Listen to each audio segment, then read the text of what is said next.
hours of the best sports talk in Middle Tennessee, featuring Tennessee Radio Hall of Famer George Plaster, Tennessee Sports Hall of Fame coach Watson Brown, and Young Guns Billy Derrick.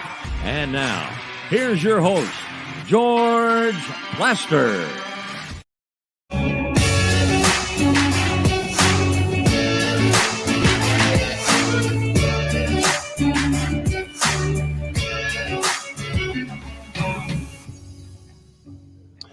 Hello again, everybody. Welcome in. It is a beautiful Tuesday in Nashville, Tennessee. Yes, it would be nice if it was about 10 degrees warmer. However, we're in no position to negotiate. You just got to deal with what it is. So let's get this show started. Super Tuesday it is. Let's go to Murfreesboro and find out what Kelly Holcomb is up to. Kelly, how are you? Good, George. How you doing? Doing good. Doing real good. Weather's nice. It's really windy. It's got to clean your pool filters out with all the leaves that are falling in the pool, which is not very fun. But hey, yeah, is what it is. I don't have a pool, so I wish I didn't. Yeah, it's one thing I don't have to worry about. It's a lot like boats. It sounds great, but the upkeep, that can get a little rugged. Absolutely. I'm out on boats, out on pontoons. I wish I didn't have a pool, but I do. Yeah. Sounds tough. Here's what it is. Billy, does your family own a pool? No, we had an above ground pool that we knocked out right we moved out of our house. So my dad was not having it. But it reminds me of having a dog. Like it's a good idea at first, right? The mom, some of the kids maybe want a dog, but it always turns out to be the dad that ends up taking care of the dog. It seems like every time. So correct. That's what it reminds me of. Thanks for sharing that. No problem, George. That was great. David, do you have a pool? I do not have a pool, George. Okay. But I go use other people's pools, and I guess like Kelly said, we don't help with the upkeep. We just leave. David's what we call a moocher, huh? He's a mooch. Sounds like it. Yes. A lot like George. He's Yeah. Oh wow. Oh wow. I like Billy. Billy, you just went up another pedestal on my. I'm gonna hop out of this one, George. Really Nice. Wow. I like Watson it. get on you all the time about that. Watson has, a few more years. He has some leverage. He's got more leverage than you do. You have very little leverage. So somebody's got to have leverage So, unless you intend to go work for Kelly's show. Hey, we can make that happen, Billy. Don't let it get twisted. You can hire Billy to clean your pool for you. How about that? He can be your pool boy. What he does with the technical stuff on this show, I'm not sure that I would allow him to do that. Oh, wow. So a little bit of infighting, backbiting, infighting. We'll see where this goes. If I've got a referee, do you have an update? I do, George. Oh, that's wonderful. We start with the NBA playoffs. Last night, Sixers beat the Celtics 119-115. James Harden was everywhere. He's back to the old James Harden. James Harden. Other than what he wore before the game. Oh, gosh, that was awful. Kelly, do you know what that was? No, I do not. I just saw a picture of it, and I'm like, you could fit 3 people in his pants. Like, what are we doing? He did score 45 last night, and he had a big 3 late. He did. With Joel Embiid not playing last night, my gut feeling is the Sixers go right back to that formula tomorrow. No Joel Embiid until they get back home. They've got that luxury. I think you're absolutely right, George. Like, you want to win at least one game on the road. They got that last night.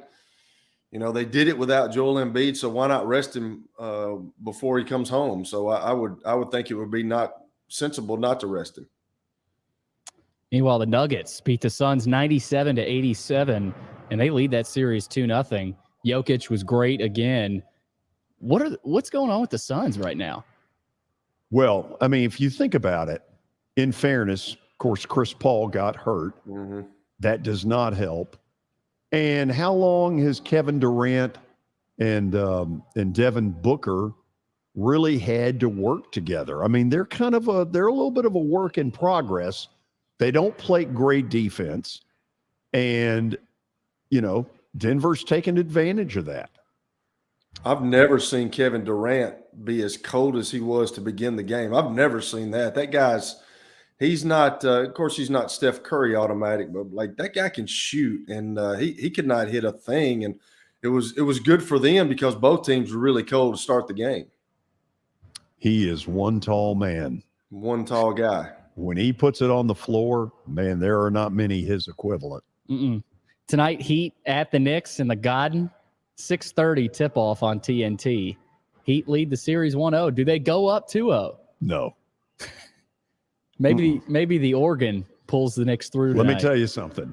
I've said it before and I'll say it again. The NBA's a better league when the Knicks are playing home basketball in May. Y'all listen tonight. When that organist does that defense chant, there is not a louder building in the league. Kelly, George was looking up the Oregon music on YouTube, listening to it for about 30 minutes before the show. The other night when the game was going on, I was actually like, you hear it, but you don't really hear it. But the other night, I was actually listening for the organ, because of what George had said.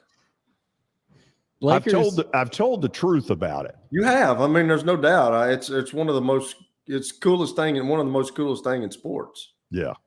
Lakers Warriors tonight, 9:00 on TNT. Game 1. Warriors are the favorite. So they should be. We'll have to see where George goes maybe later in the show on that. Well, I can tell you this. I'm not about to say the Lakers win this series. I'm not buying it. You're not buying it? No, it's one thing to talk about beating Memphis. And certainly Memphis gave them enough cannon fodder from now until eternity. But this is a different deal. The Lakers aren't good enough to beat Sacramento. I don't think they're good enough to beat Golden State.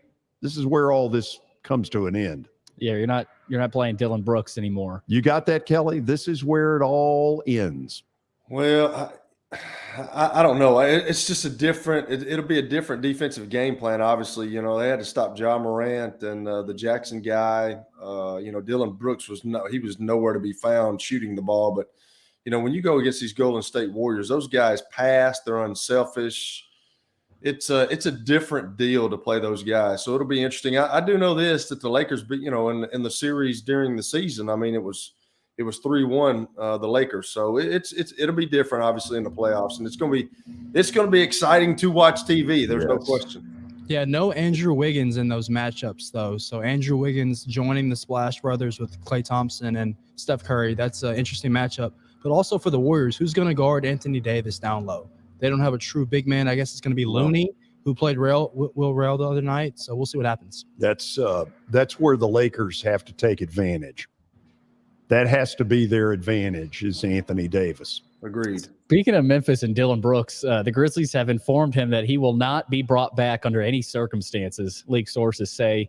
Wow. To say he struggled would be an understatement in that series. He called LeBron old. He said, "I poke bears," after the Grizzlies' Game 2 win. I don't think that boded well for him. Obviously not. Didn't LeBron go on Twitter with something about poking bears? He posted something on Instagram about that. I forget what it was. I'll try to. He said, "If you see me fighting in the jungle with a bear, you better help the grizzly bear." Yeah, that's what it was. Nice. Just a great line. George, NHL playoffs. Dylan Brooks is an idiot. I think you've made that clear. I have made that very clear. We'll see where he goes. Is anybody going to pick him up? Oh, I would think so. Look, he's a good player. He had a very good career at Oregon. He just needs to shut the hell up. If you're gonna poke, if you're gonna go after somebody, the number one target you avoid in that league would be LeBron. Yes? Absolutely. I rest. He's older. He's older and is still a ball player. I wouldn't do that. The whole thing about I don't respect anybody until they, score 40 on me. Who's he scored 40 against? No one. Shut the hell up. Georgia, NHL playoffs roll on yesterday. It gets me hacked off, doesn't it? You're salty about that, man. That's crazy. Anything else on Dylan Brooks? No, other than one reaps what one sows. Oh, man. All right, Devils shut out the Rangers last night 4-0. They win the series. Pretty shocking. I mean, the Rangers are out. Bruins are out. They got Carolina on Wednesday. The Rangers were a complete no-show last night. That was your pick, too, was it not, George? They looked like crap. God. George is getting beat down. A nice offensive effort. By the way, Denver was also my pick. Thanks for coming out. Hold on a second. Why didn't you bring that up? What's that? Denver. Oh, I mean, I really did. Once you picked them, I was like, the Suns will run away with this one. But, man, the Nuggets are pretty good, man. They're obviously a number one seed for a reason. And, Jokic, he kind of like he's so big, but like that guy can get up and down the floor. He can handle the ball. He makes shots. It's pretty amazing what he can do. He always looks like he's got a cold. His nose always looks like Rudolph the Red-Nosed Reindeer. Watch it tomorrow night or whenever they play again.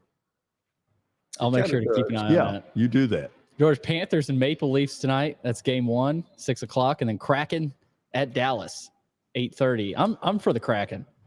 I would love to see the Kraken in the Stanley Cup Finals. Be good for that city. Sure would. Man. The Seattle Kraken.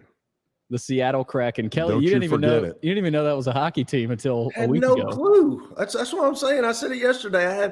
I had no clue. I'm like I just kept hearing the Kraken. And then they go, Seattle Kraken. I'm like, never knew that. No perks clue. of joining the George Plaster show and correct having to keep up Learn with the something NHL. new every day. Oh, yeah. George, you got some NFL notes. Titans left tackle Taylor Lewan says he's filed a lawsuit alleging that the doctor who did his first ACL surgery back in 2020 did it incorrectly. Not the first time he said that surgery was botched, and there was a correlation to a 2022 ACL. So he wants to play again in the NFL, and he feels like he might have a gripe here. I ran into him a couple of months ago, and he kind of told me the same thing. He does want to play.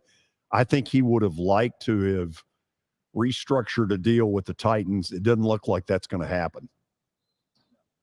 He is he a good guy, George? I mean, like, meeting him, is he a good, I know he's a former Michigan guy, and I play with a bunch of Michigan guys. Is he a good guy? Yeah, first of all, he's very talkative. Yeah. Well, you can tell that on the field. Yeah. For media purposes, he's great. Awesome. Yeah. Yeah. Everything I know, and I haven't been around him a ton, but everything I know seems like a really good guy.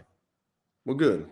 I didn't. I never have met him. I've been, all our alumni stuff in Nashville. I see a bunch of guys, but I never have met him. So I wondered what kind of guy he was, because he is quite talkative on the field for a left tackle. Normally offensive linemen don't really say too much. That you can make them mad every now and then, and they'll say stuff. But he was awfully boisterous and voicive when he was on the field. That's for sure. Earlier today, the Packers and Jordan Love agreed to a 1-year contract extension worth up to $22.5 million, $13.5 guaranteed.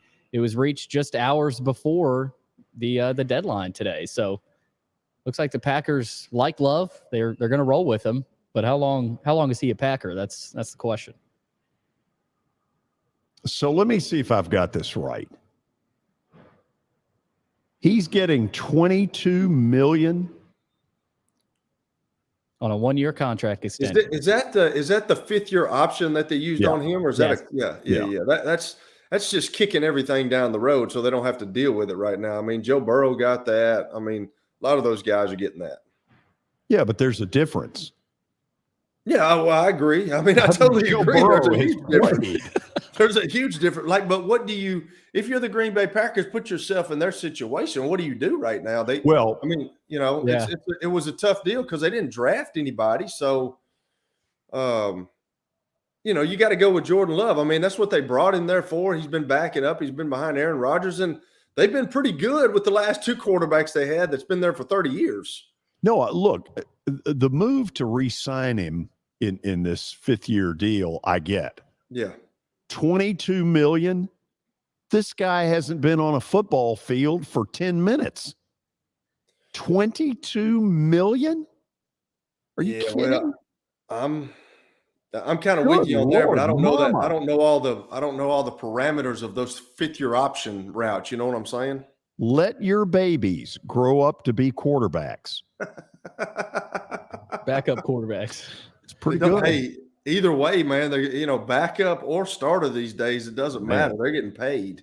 Did you get that kind of money? No, I missed it by like 2 years. If I would have stayed, I could have hung around for another 4 or 5 years making an unquestionable, godly amount of money. You would not be doing this, would you? I might still be doing this. I could.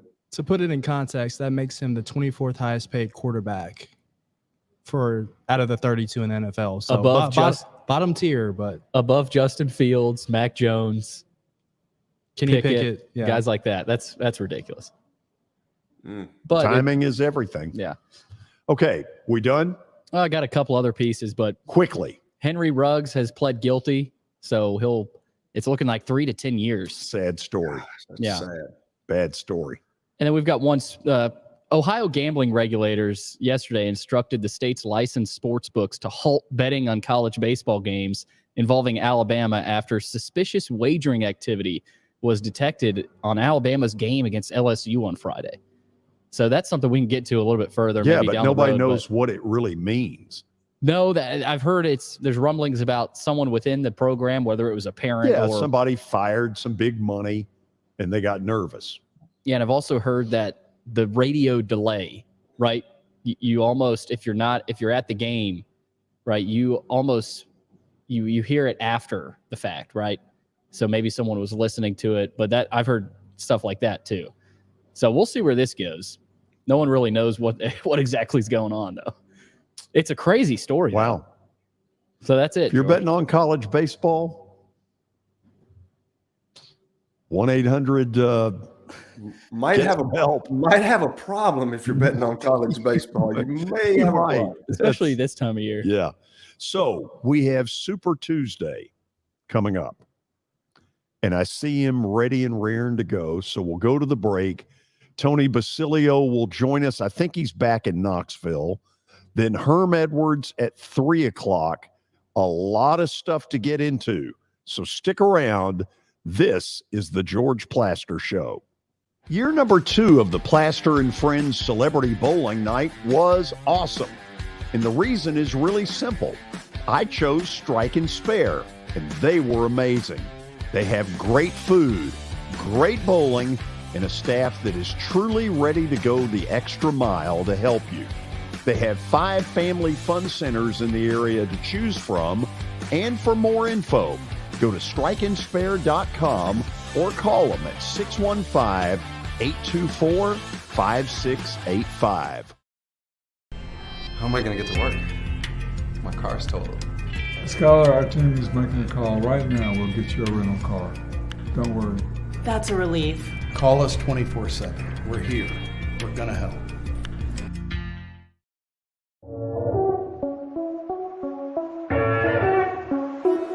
Now that the weather has gotten considerably warmer, there's not a better place to spend a morning or an afternoon than Riverside Golf Lanes. So you've probably noticed the weather has gotten a lot warmer, and that means a couple of things in Nashville. It means baseball, and it really means golf. And for me, it's a visit to Riverside Golf Links. The course has improved dramatically. There are now 27 holes, including a 9-hole executive course. If you want tee times or more information, dial them up at 615-847-5074. You can't see the sights without the sounds. From the crack of the bat to the roar of the crowd and everything in between, discover what Hit City has to offer.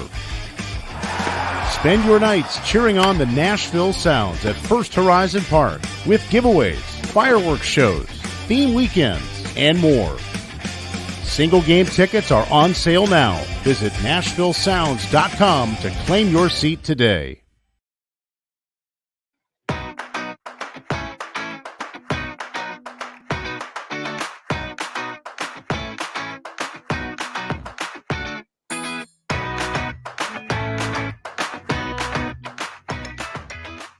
You know, from all indications, Tony Basilio is back in Knoxville.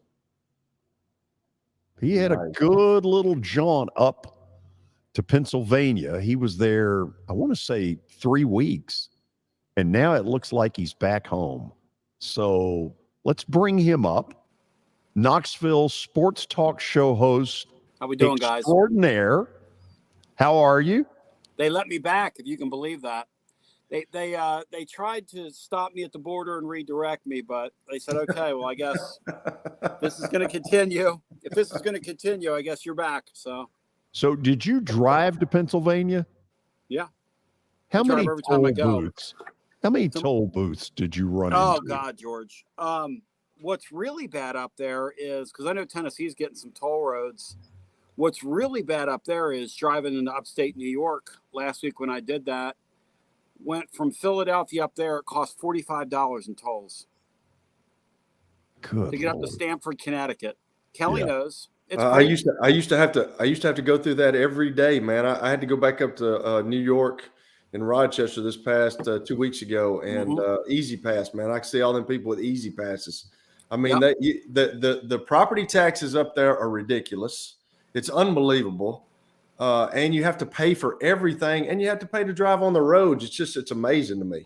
It's idiotic. And idiotic. Those people have no idea that they need a tea party, but they need to have a tea party and take their whatever it is back. The other thing is, the Easy Pass thing is so brilliant because what you do is before you go up there, I have one, right? So you load $100 on your Easy Pass, and you have no idea how much money you just spent on a toll road.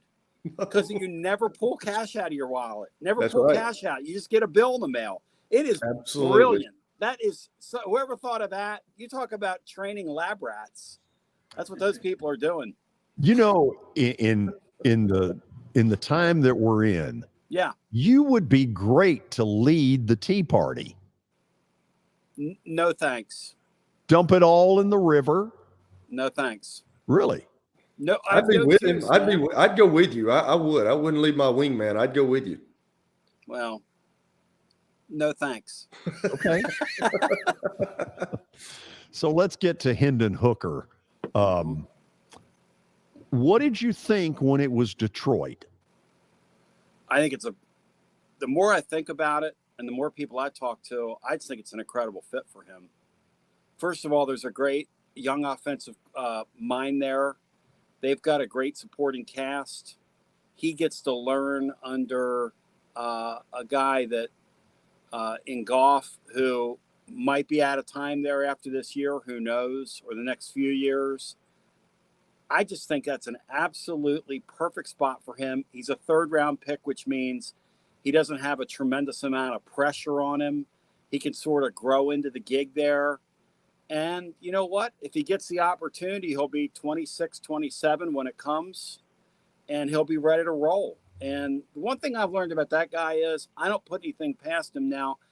I told you and Watson leading up to this for weeks, and Kelly in recent weeks, I just never bought him as a first-round pick. I just didn't think that was going to happen. I mean, it sounded good to say that, but at the end of the day, the NFL, what they want are those real big-arm guys, those combine warrior types, like the Levis guy, who I know that Titan fans are upset about because they traded up to get him. But the truth is, about Levis, the truth is that's what that league values. They value big arm guys, and he's a big arm guy. Oh, there's no doubt about that part. Is there a certain level of disappointment up there that the Titans didn't take Hooker? Yeah. And I think there's, from Tennessee fans, I think University of Tennessee fans kind of see the Titans and they say, well, they never take our players. But, we were looking at something interesting today. The Saints, down through the years, anytime they fall with LSU players, they're later round picks, 5th, 6th, 7th round picks. They don't, and I don't know what it is about these leagues and these teams. Georgia, same thing with the Atlanta Falcons. Very few players down through the years. I think college fans think differently than NFL fans do, George, and college fans take everything personally. NFL fans realized a long time ago this thing is and always will be a business. And Rand Carthon, when he took that job, the next day that expires, he's just one day closer to being fired. I mean, you guys know that from Robinson, who's a friend of Mark Griffin's, and I know you guys know him. And I mean, it's a brutal business, and you're just not going to draft people because they're from the home state school. It just doesn't work that way. I said that on the air yesterday, George, and I had some people say, you're just trying to troll us. And I'm like, no, I'm not trolling you. That's the NFL game. They don't care where you go to college. They care less. No, you're right about one thing. It's all business. So let me ask you this. Let's say it had gone the other way and Hooker had ended up a Titan. Mm-hmm. How much extra pressure do you think either he would have felt or would have been heaped on him for that very reason that he's from Tennessee? George, maybe that's why these guys don't mix business with pleasure. I remember when Manning was a free agent at the end of his career and the Titans got involved. Do you remember that? Oh, sure. And there was thought, is he going to come home, quote unquote, to play? And he had the sense not to mix business with pleasure.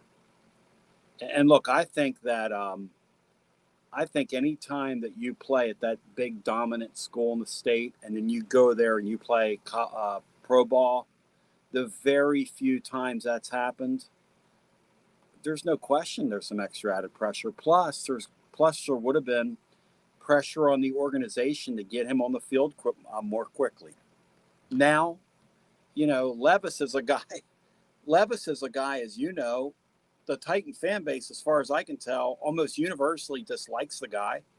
I mean, they haven't seen him. Obviously, people, as time goes on, are going to warm up to him. And once they see him, they're going to realize there's a reason they took him. The funny thing is the people that are SEC fans and NFL fans in this footprint who are Titan fans are saying, why did you take a guy that doesn't function well in SEC games? And I think that's a fair critique of him personally.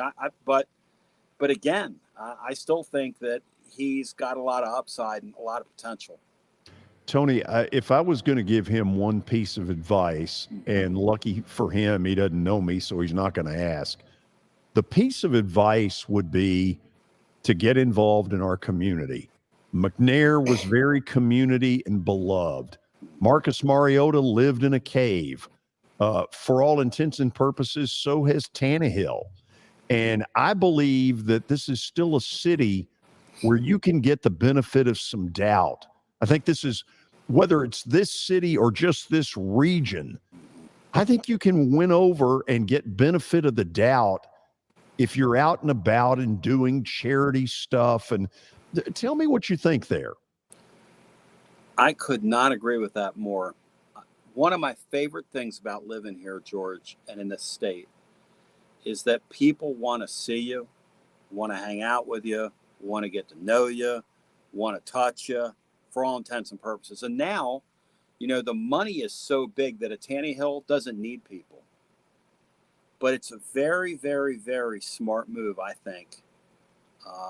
To me, I call that emotional intelligence, which is understanding where you are, understanding who you are. Now, here's the book on Levis, right? The book on Levis says that interpersonally, he's a little off-putting, which might have put him behind the 8 ball with some NFL teams that didn't want to gamble on the first round with him. That's what we hear. Whether that's true or not, who knows? Leading up to the draft, I kept saying, you don't know what's real and what's not, and you still don't. However, let's say the guy does have a little bit of a quirky, weird way about him, or he's a cocky guy. That's even more reason to get involved in the community. You're still a young kid and grow a little bit. If I were around him, I would encourage him, George, just like you're saying, to adopt a couple local causes and get involved in them. And, this young lady that he met at Penn State, if they get married or whatever, get involved in some things, grow roots in your community. And I think you grow as a person when you do that, but I also think you're right. I also think benefit of the doubt wise, it greatly helps you with any fan base. I mean, look, we all want to see these folks succeed, until they succeed too much and then people get jealous of them. But we all want to see these people succeed. I mean, they're on the teams we play for. Kelly, fire away. By the way, Levis's agent, very much based out of here. Here, Memphis, Knoxville, Jimmy Sexton, probably the most well-known, most powerful college football sports agent going. Yeah. Yeah, George, that was really good. Y'all said, because you need to get the fans on your side, and you need to get people when you're having, because you're going to go through some adversity. There's no doubt about that. So, if you just act smug and act that way, that's just not a good thing. So, my deal to you is about Hendon Hooker. I could possibly make the argument that he may be going to the best situation of the other four quarterbacks. Like, Detroit looks like they've got it together. I know that the Jahmyr Gibbs kid was kind of it's kind of out of the middle of nowhere, but like that's they're not listening to public sentiment. They're going after what they think is going to be better. So I think you look at Bryce Young going to a really bad team. They're not very good. You look at the other guys, Anthony Richardson, the Colts, not very good. The Texans with C.J. Stroud, not very good. But you can look at Hendon Hooker and say he's got something there, and he gets to sit behind Jared Goff, and he gets to learn. I think he might have went to the best situation he could have gone to. I think you're right. And, the book on the Goff guy is he's a pretty good dude. Yeah. Some of those NFL – Kelly, this. Some of those NFL quarterbacks are very territorial. Mm-hmm. They're like dogs. You walk into their backyard, you're going to get bit. That's right. Some of them, though, the veterans that have been around, and you're dealing with a guy in golf who's had his ups and downs, been traded, been to the top of the mountain, he's been to the bottom, and he's been somewhere in the middle. So by this point, he knows who he is. The thing about Hooker that I love about that spot is they have great young talent around him. Yep. And his offensive coordinator is a future head coach. And he's also in a spot where historically they haven't done much. It's almost like UT when he arrived here, he was part of the piece to put Tennessee back on the map. And I think it would almost be apropos for the way things have gone for him if he's part of the piece that puts the Lions back on the map. I've always had an affinity for the Lions. I love their colors, going back to being a kid, watching them on Thanksgiving Day. And then watching them through most of my adult life, not being able to, outside of a few minutes under Wayne Fonts, not being able to literally get out of their own way. I mean, they screw everything up, whether it was the Matt Millen era or in recent years when they bottom that thing out. And I think they've got a really good coach right now. And it looks to me like they're heading in the right direction. And the Gibbs pick probably was, a little bit of a reach at the top. But at the same time, the guy is a special player, and they got Hooker in the third round. I mean, they had a pretty good draft surrounding a really already solid, fun to watch offensive team last year. They're going to be pretty good, I think. I think you're absolutely right. It's funny because I got to play in the Pontiac Silverdome. And I got to watch Barry Sanders, and he had literally no blocking. It was amazing. And I think they ended up beating us because when I first went to Indianapolis, we weren't very good. Mm-hmm. And, just being able to watch Barry Sanders was kind of unbelievable. And those people have been, the Detroit Lions have been bad for so long. It's kind of fun to see. So, I think Jahmyr Gibbs is going to be I think he's going to be a really good player for those guys. Mm-hmm. Some of the things, the moves that they're doing, and then if Jared Goff gets hurt and he makes it to the backup, you never know. And then who knows how long Jared Goff's going to be there. So, I think it's a great situation for him. Did you think that Darnell Wright would go as high as he did? I mean, looking at him and just kind of studying, I thought he was a really good player, and obviously the Bears loved him. They love him, and the thing about him is everybody kept saying, well, he's one-handed, he can't play both ways. I wouldn't rule anything out with him. I think with that guy, what you're going to get is you're going to get a guy at that level that you can plug in for the next decade. And that's exactly what you want to do when you pick that highly in the draft. And he's still young. He's about to turn 20. I mean, he's a kid. Yeah. And you got him at the top of the draft. And back to where we thought, now I did think he was going to be a top 20 pick. I thought the Steelers were going to grab him. And I think they might have if he would have been there. But at the end of the day, it's hard to blame the Bears for that pick because, again, they're picking on promise with him. It's kind of like what my Eagles did with Jalen Carter. Jalen Carter might be the best player in the draft, but he's a boomer bust guy because his personal habits might lead him to being in that league for a very short amount of time. Then again, he's got Hall of Fame potential. Guys like that, you almost, when you're the Eagles and you're sitting there at 10 and you have a bonus pick, that's what that was for them. You almost have to gamble there in that spot. I don't think that Darnell Wright is a quote unquote gamble. I think he's a guy that's got the makeup to be a really solid pro for years to come if he stays healthy. Yeah. So talking about Jalen Carter, and I talked about it the other day on this broadcast, talking about the NFL doesn't care with all the things that were going on with him being late. Every guy that's 300 pounds is going to take a play off. But don't you think that those guys in Philly were thinking about surrounding him with former teammates, maybe to, kind of prod him along? I mean, he's got Nakobe Dean there. He's got the Davis kid. They drafted the Nolan Smith guy with him. So don't you think that if those guys stay on him, that's kind of what Philadelphia is looking for? Well, and the other side of that, Kelly, is if people really knew some of the stuff that goes on in the NFL, they would just shake their heads, and you know what I'm talking about. I mean, the way you got to keep the wheels on, guys. I mean, I hate to put it that way. Some of these guys aren't exactly geniuses, okay? Oh, no. So, and they're not going to make great decisions in their personal lives, and they've got to keep the wheels on them while they're employed. So there are people within these organizations that are there for that reason. Look, I'm a believer that there are people on rosters or on taxi squads because they're character people and they need them around those sports. Josh Dobbs, I think, is a really good example of that. I think there are guys that you need to balance out your locker room, to be solid citizens, to show others the way.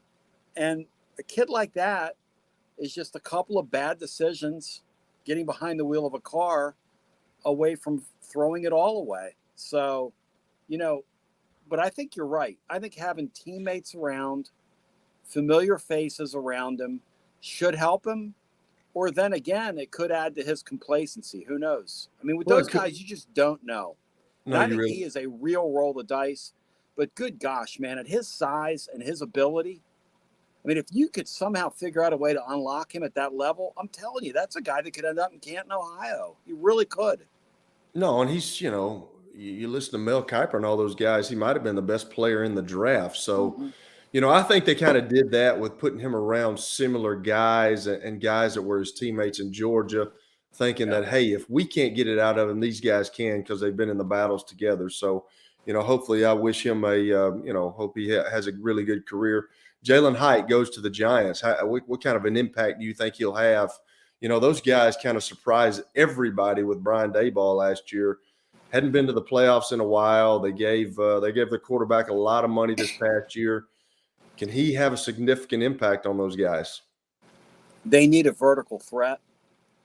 My question for you with him is, and for anybody listening, is how healthy is he going to stay at the NFL level? I think that's everybody's question. Yeah. He's a spindly little guy. It's one thing to go deep at the University of Tennessee and be wide open. And I'm not taking this season away from him that he had last year. He's a great story. He's going to get an opportunity there.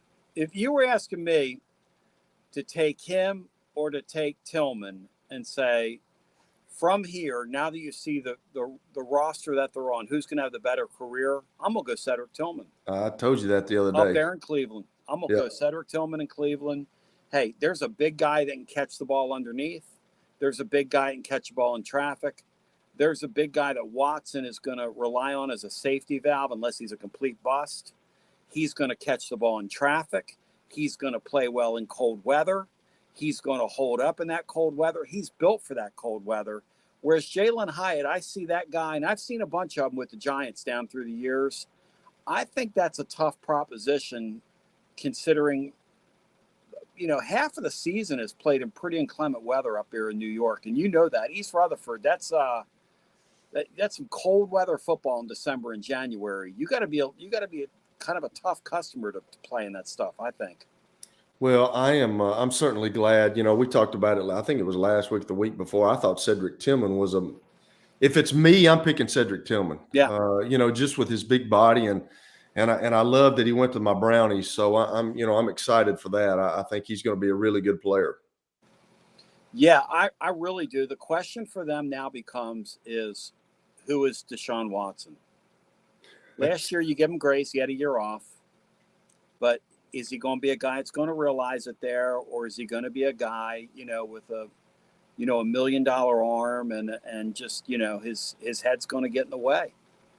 And I guess we'll find out. It's going to be really interesting because they gave up a lot and they gave him a lot to get him. So that's what I was going to ask you too. Like, how bad did the Deshaun Watson contract from last year kind of screw up everything going forward? Because that's what Lamar Jackson's been waiting on. He's been waiting on money like that. Then you give Jalen Hurts that money. How bad did that kind of – because, we talk about sliding. Everybody gets slided. Like the first pick, the second pick's not going to make as much as the first pick. And, it's a sliding situation. But when they threw that out there and they gave him all that money and that big contract and everything was guaranteed, how much do you think that messed up the market for the NFL? How mad do you think the NFL was at the Haslams when they did that? Can't imagine. I mean, 1 minute, as you say, here's the ceiling. And what did you do it for? That guy?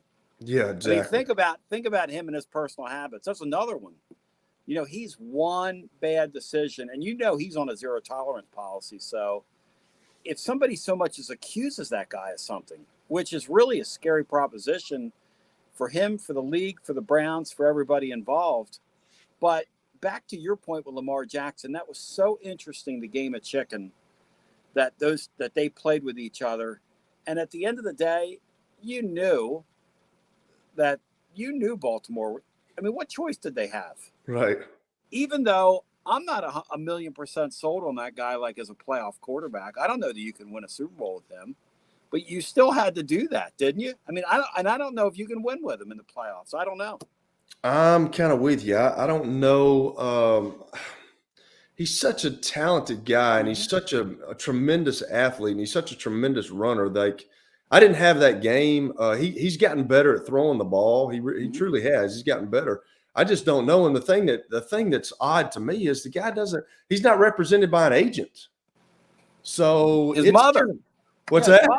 His mother's his agent. That's is that what it is? Yeah. It's amazing that, all this stuff that's going on with, you got guys that have been in these organizations and they've been doing contracts for 20, 30 years. And then this cat comes along and, like you say, his mother's helping him. So that was, I'm with you. I'm not sure that he can either, but it's going to be interesting to see. He got his money and, he's got some weapons around him, so it's obviously going to be his fault if it doesn't transpire like they think it's going to. Hey, I got to step in only because we're about out of time. Tony, where can they hear you, and in particular the segment on Kelly Holcomb, the speedster? Well, I'll tell you, man. I mean, Kelly and I are going to lead the revolution, as you heard off the top. So tclub.team is where you can find me every day. And, every sports season is interesting to me. I mean, George, I'm watching the USFL and the XFL right now to tell you how much of a degenerate I am. So I love it all, man. Some of it has been better than I thought it would be. It's fun to watch Greg Williams in Washington. I've seen a little bit of it. I mean, it's not, it's not as bad as I thought it'd be. Yeah, you know what? At the end of the day, we as a nation love football, and if there's something representative out there, and it's something people can gamble on and look at, I mean, they're getting 700,000 to 1 million people looking at some of those games. The NHL would like to have those numbers, George, nationally. Hey, thanks for doing this as always. We'll talk again next week. Good talking to you guys. Oh, he's the best. Tony Basilio joining us from Knoxville after the break. Kelly and I'll bat around a few things that came up. Want to welcome the folks with the Music City Grand Prix, a new sponsor to the show, and you see the weekend that they have put together. I am not going to sit here in this commercial over the next 3 months and try to act like some racing expert. I'm not. But I'll tell you what I am. I do feel like I can measure the pulse of a city. And over these last 2 years, I have been amazed at how many people who went to one of these events had no idea what to expect and came away saying it's one of the coolest things that they have experienced. I have heard that a lot, and I bet you have too. And now you add in a weekend of racing, not only that, but the musical acts that they have put together. It is wall to wall from Friday through Sunday. If this sounds like something you want to get involved in, go to their website, check them out, and we'll be back in a moment. As the trusted premier custom home builder in Middle Tennessee, Donnelly Timmons has over 20 years of experience in the industry. Whether you're looking to build your dream home or renovate your current home, their team will ensure that every client and every remodel is unique, luxurious, and completed on time within budget. Founders Dustin Timmons and Joey Donnelly have over 25 years of construction experience in the Nashville area. Together, they have completed projects in Forest Hills, Oak Hill, Green Hills, Franklin, and Brentwood. Dustin and Joey believe that communication is the most important aspect of all construction projects. Therefore, they personally manage each project themselves and are involved in job site activities on a daily basis. Their commitment to quality and integrity has earned them an outstanding reputation among their clients. Contact them to set an appointment for a free consultation or to view some of their completed projects. Give them a call at 615-456-7983 or log on to DonnellyTimmons.com. For over 35 years, Wilson Bank & Trust has been committed to providing customized banking solutions to help individuals, families, and businesses in Tennessee achieve their goals. As your full-service community bank, we are proud to offer loans with competitive rates, local decision-making, and fast, friendly service from our experienced lenders. No matter where you are on your financial journey, Wilson Bank & Trust is ready to help you take the next step. Visit your nearest Wilson Bank & Trust office or online at wilsonbank.com to get started today. Member FDIC, Equal Housing Lender. Family owned and operated for more than 2 decades, Alaco Fine Wood Floors is Nashville and Middle Tennessee's choice for premium quality hardwood floors. Since 1995, Jimmy Alaco and his army of employees have embodied the approach of taking pride in one's craft and providing superior customer service, growing from a one-man shop to a team of 23 professionals who share the founder's passion for quality craftsmanship and customer satisfaction. If you are interested in contacting them, you can find their headquarters at 2505 Winford Avenue in Berry Hill, or give them a call at 615-356-0303. Again, that's 615-356-0303, or log on to alacofinewoodfloors.com. Alaco Fine Wood Floors, serving Middle Tennessee's hardwood flooring needs since 1995. At Baird, we have a different slant on global financial advice. That global capabilities mean nothing without personal attention. We have investor relationships in 35 countries and market expertise in over 40 industry verticals, all to help make the most important investment connections of all, yours. Global financial advice with a client-first approach. It's the shape of things to come. Discover the Bear Difference at beardifference.com.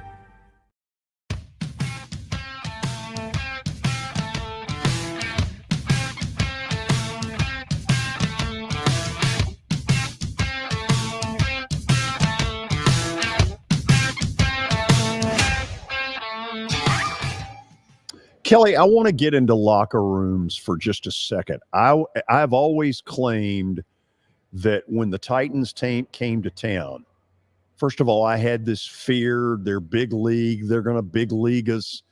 And instead, I couldn't have been more pleasantly shocked. It's the best locker room that I've ever been a part of. There didn't seem to be a lot of cliques. There seemed to be a lot of appreciation for the fact that Nashville really opened their arms to that Titans bunch, and they were a very community-oriented group. I just think it's the best locker room I've ever been around. That's what I miss. I've told you that before, George. Locker rooms. There's nothing like a locker room, and in order for you to be a good organization and a good team at anything, you've got to have a good locker room. Now, you're not going to like everybody in the locker room. You're going to have some disagreements and some situations where you get into it with some of your teammates because you don't see eye to eye. But for the most part, everybody's going after the common goal. So there's nothing like a really good locker room.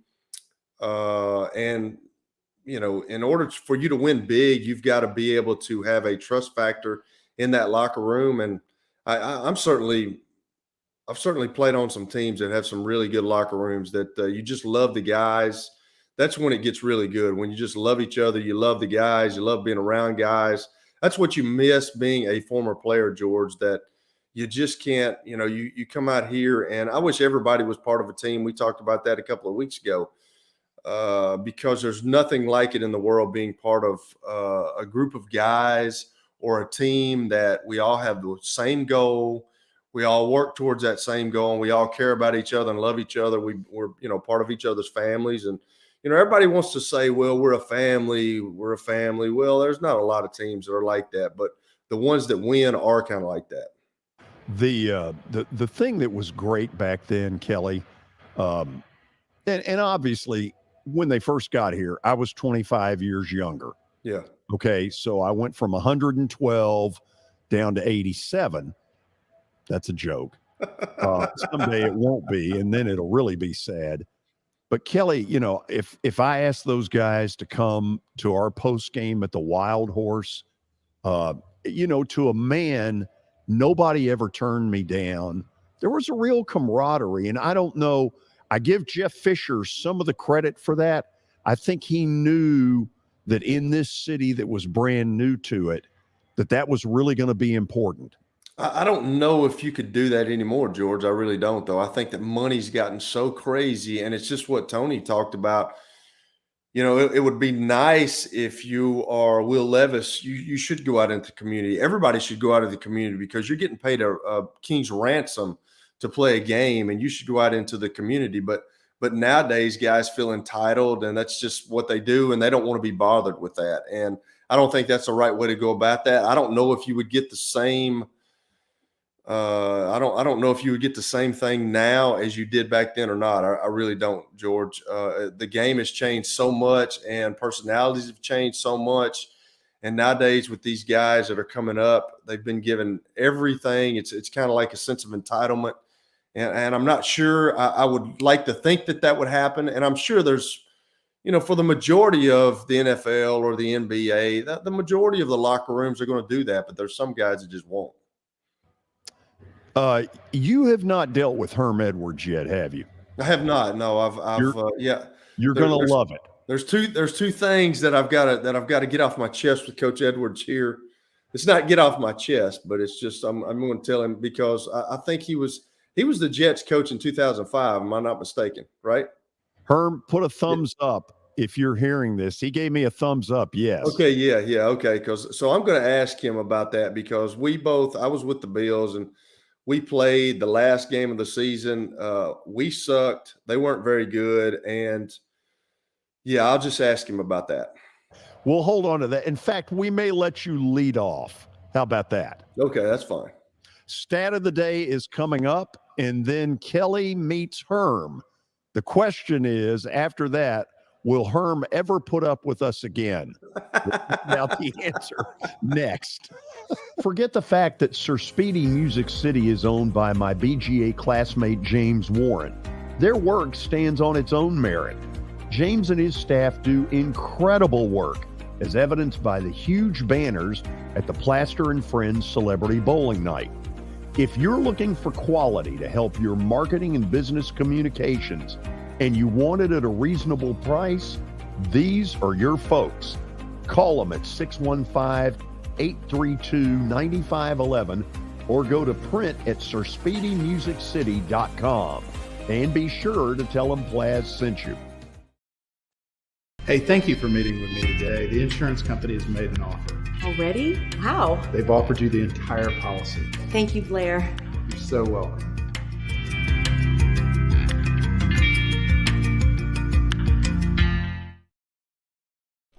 This is my buddy and former Nashville Sounds PA announcer Eric Berner. I always laughed in the old days at Greer Stadium when I would walk in, Eric would immediately play my favorite song, Van Halen's Jump. But then I learned he actually has a real job with Rockcastle Wealth Advisors. Yeah, George, that's what I do. I help people in the pursuit of making their money live as long as they do. Everybody's situation is different, so I use a customized and individualized, personalized approach to the person I'm working with. Old 401ks, retirement planning, insurance planning, inheritance planning. Those are things that people like to get some more information about. One of the things I find is people don't even know where to start, and that's where you come in. Yeah, so I can usually help people with an initial phone call or meeting that is a no charge and no obligation. And I'll bet you have a phone number and a website. I do, George. They can call me at 615-235-1058 or rockcastlewealth.com or Eric at rockcastlewealth.com. Hello, this is Celeste Middleton, a State Farm agent in Murfreesboro, Tennessee. I want to help my neighbors and local businesses be proactive and assess their risk before something unexpected happens.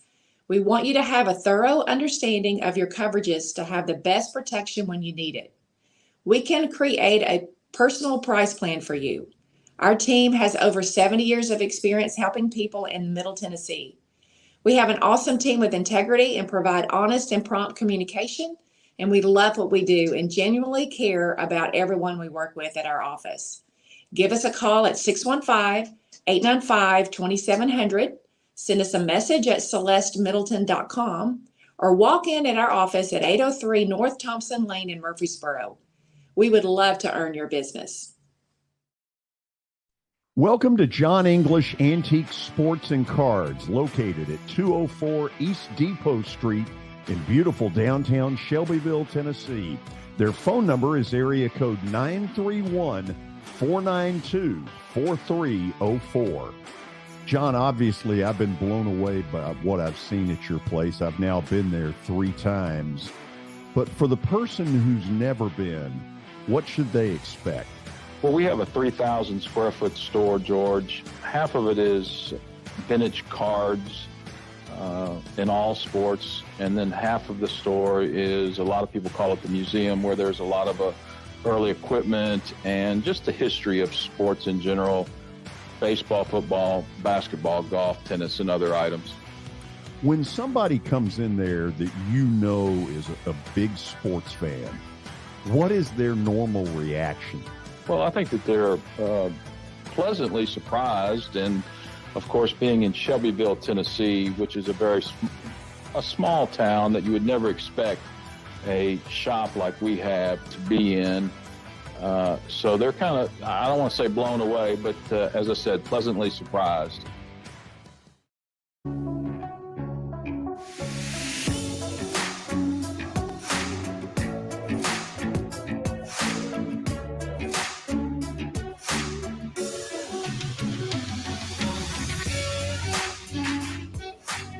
Welcome back in. It is time for Kelly Holcomb's favorite segment of the show. It is time for Saturday. Saturday is presented to you by John English Antiques Sports and Cards, located in Shelbyville, Tennessee. You can find them at 204 East Depot Street. They're open during the week Tuesday through Friday from noon to 5, and on Saturdays from 10 a.m. to 5 p.m. So give them a call at 931-492-4304. And we're going to the Diamond today. We're going to talk a little baseball for Saturday. Last night, Bo Bichette recorded his third career 5-hit game in Boston. It was also his second 5-hit game this season. Bichette became the third player since 1961 to record multiple 5-hit games with his team through the first 30 games of the season. Can you name the other two players to do this? I know we're on a time crunch. I'm going to give you a hint. They're both in the National League, and one played for your Braves, George. Baseball, right up your alley, Kelly.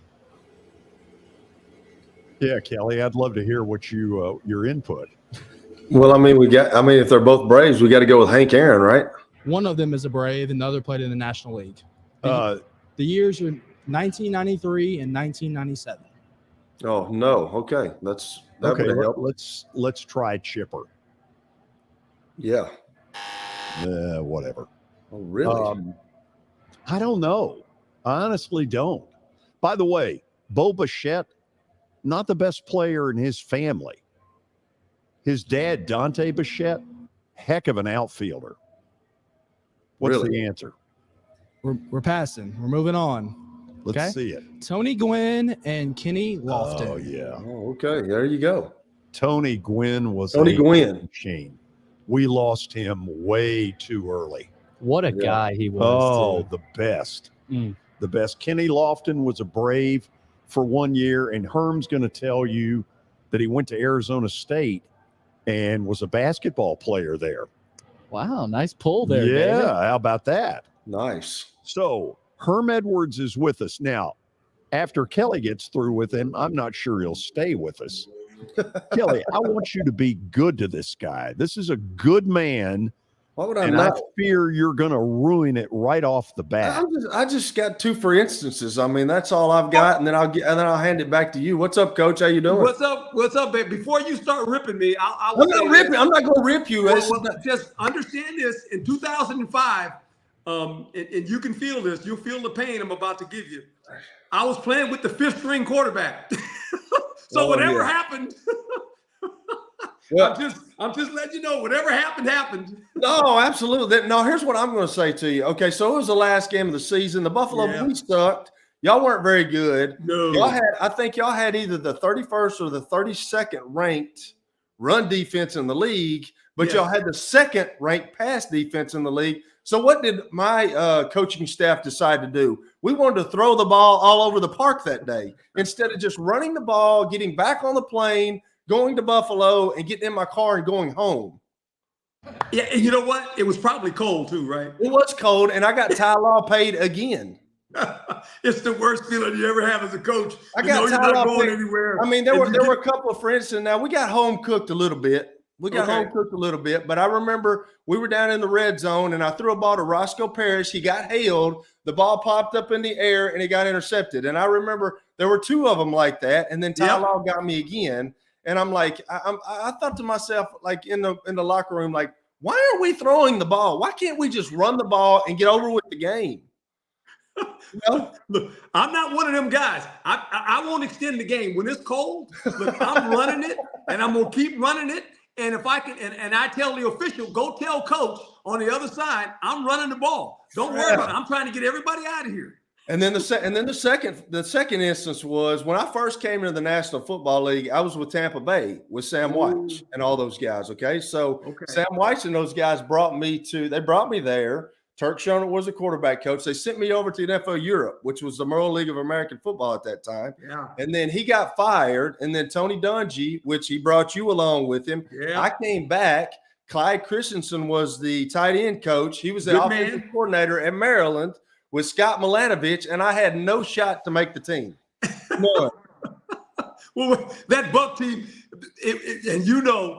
we took over something that was It took a while to get the ship turned, but we ended up with 5 Hall of Famers. Hey, I can remember. Oh, absolutely. And Derek Brooks was my, he was my roommate. But I can remember. I can remember the year before when I was there that year, and it was like the 2 or 3 games left in the season, and and Sam had called for a full padded practice. Yeah. And those guys are like Hardy Nickerson and those dudes were like, no, we ain't doing that, man. He's like, no, all you young guys, we ain't doing that, man. We going out in hats. And that was my first experience with something like that. Cause I'm from, I was from Murfreesboro here, and you just went to, I mean, that's something that you didn't do. And then that was my first experience with the NFL of like, these guys are serious, man. So like, I didn't know what to do. And I was like, oh my gosh. And we went out there with hats, man. I'm like, I couldn't believe it. And I was like, and all the coaches were like, there's nothing they could say because they were going to get fired too, So it was crazy. Yeah, it's bad. And, and we inherited some good players. I mean, obviously Sapp was still there and Lynch was there, Brooks. We ended up drafting Rondé, and, we ended up with 5 Hall of Famers and built it defensively. Trent Dilfer was the quarterback, as you know. Allstat, and we had Dunn and those guys. It was fun building that, but it was tough. And I can remember back when that facility was brand new. This is when I was playing now. Yeah. We went down there and we actually got ready to play for the NFC Championship game when we played against Dallas when I was with the Eagles. And walking into that facility, and, it was nice. It was warm. We were coming out of Philadelphia. It was brand new. And then wind the clock forward, when I went there with Tony, it was the same facility. It was a dump. Like, they have not improved this place. It was an absolute dump. In 1995, when I went there, it was a dump. I was like, oh my God, this is what the NFL is. I'm like, and then I went to Minnesota the last part of my career, my last year. And who was the coach there? Was Denny there? No, it was Brad Childress. Oh, Brad. Okay, Brad. Yeah. It was Brad Childress and Adrian Peterson. It was his rookie year. That was my last year there. And they had a dumpy place too, man. It was awful. Well, they've upgraded the Buck facility for sure. Oh, absolutely. In Minnesota. Look, I remember the Vikings. I call them the real Vikings against Fran Tarkenton and those guys. That's my era. Yeah. When they used to play outside in the mesh, and half of the field and both teams stood on the same sideline. You stood on the same sideline. Bud Grant was. I remember that. I remember seeing those. I remember seeing those clips. Yeah, well, I was playing in those clips, trying to cover Ahmad Rashad, and Fran Tarkenton was running around there. That's awesome. That's all I had to say. It wasn't busting your chops. It's busting my chops. George, you got some questions, I'm sure. Well, take me down memory lane. Herm, I was old enough to see some of those Rams versus Vikings NFC title games at the old Met. Why were both on the same side? I guess it was it was a baseball park, right? It was the Twins. And basically that's how they built the stadium. I mean, they didn't have enough room on the other side because of the seating. And so both teams, and I can remember watching it on television, and I'm a rookie and I walk in there and I'm going, we on the same sideline? Go, yeah, you got 50 yards. And Bud Grant was standing there. I said, man, I'm standing by Bud Grant, It was unbelievable. Oh, I bet there's some great stories of interchanging. Yes. It's almost like hockey where they're right next to each other with this little bitty separation. Yeah. It was a lot of fun. When I got in the era, I came in the era where still some of them old stadiums were around. It was interesting, playing in those places.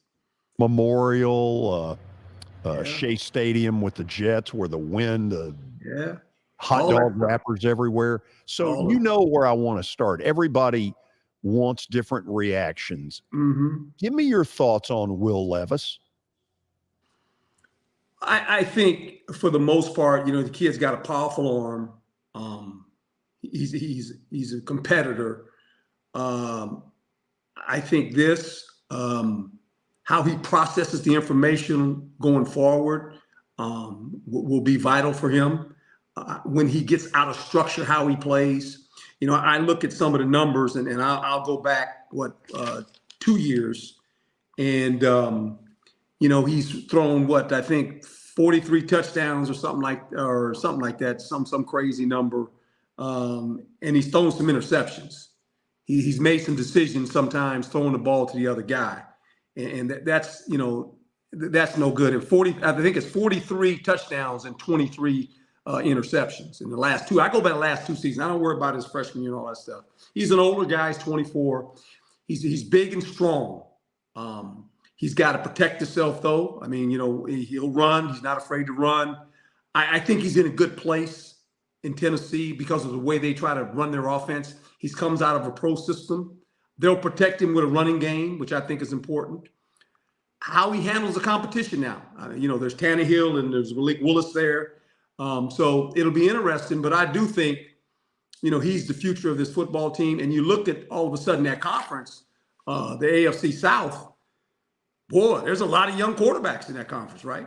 I mean, it's going to be interesting. You got Lawrence, you got Richardson, you got Stroud, and you got him now. And it's like, whoa, this conference all of a sudden is kind of interesting with all these young quarterbacks. Herm, with several of these quarterbacks, Richardson being another one you just mentioned, when you were a coach who got one of these young guys who's not guaranteed to start at the beginning, kind of take us through what your philosophy was as to how far did you push him? Well, when you draft them this high, like you're talking, you're talking about Richardson. I mean, look, and the Colts hadn't had a quarterback since Andrew Luck left there. And I think he's in a good place in the sense that the quarterback that is now, the coach is now his head coach, was obviously in Philadelphia. I do believe this.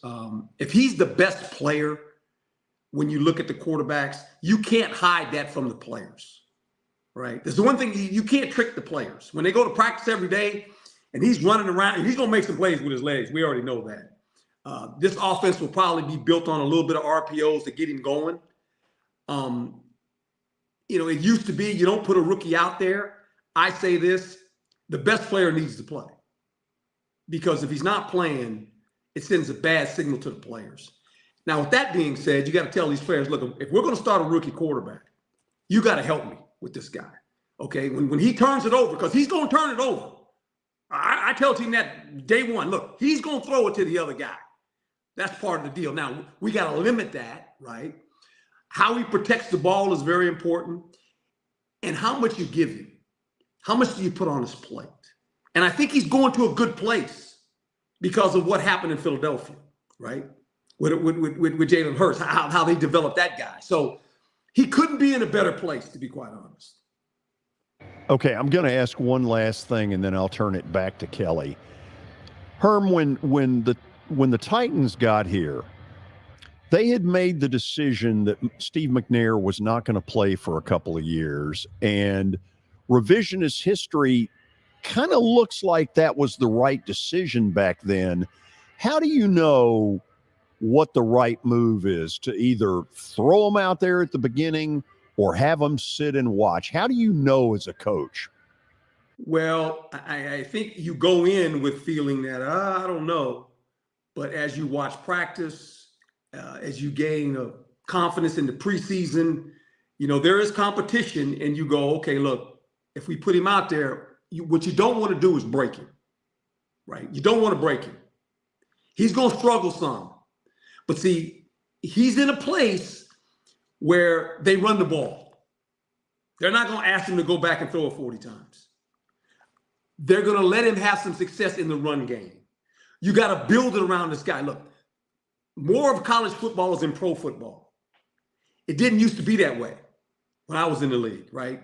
It was more of a pro offense. We're going to throw the football. We're going to drop back. We're going to stay in the pocket. That's what we do, right? That hurt a lot of guys because of the processing the information, all the different coverages they were going to get. Now people spread you out and you got a light box, right? And that's what they're going to do. They're going to spread him out and give him a light box. He's going to understand the count in the box. You run some RPOs, you got to know this. Okay, do I keep it or do I give it, right? I can run my passing game off that. So they will structure some things for this young quarterback where 10 years ago, that wasn't football. That wasn't the NFL. A lot of college coaches now are in the NFL, and they're bringing those college systems, and you're seeing these quarterbacks, they run them more. Look, I said this, Josh Allen, big, powerful guy. They need to slow him down from running. He runs too much. The same way with Hurts. Eventually they get hurt. I don't care how big, how strong they are, but early, if you want them to have success and you want them to play, you don't give them the whole playbook. You don't. You give them parts of it. And as the season progresses, you don't want to break him. You don't want to break him. You don't want to break his confidence, but you add things to the play. Hey, Kelly, did you notice his trophy room looks better than mine? That's 30 years now. Yeah, but mine's not like. But most people's trophy rooms look better than yours, George. There's nothing in yours. No, there are a couple of things. There's a water boy thing from 5th grade, Gray Y. Most likely to be an announcer. Other than that, that was true. Good. Got your own radio show. I mean, come on. I mean, you're doing good.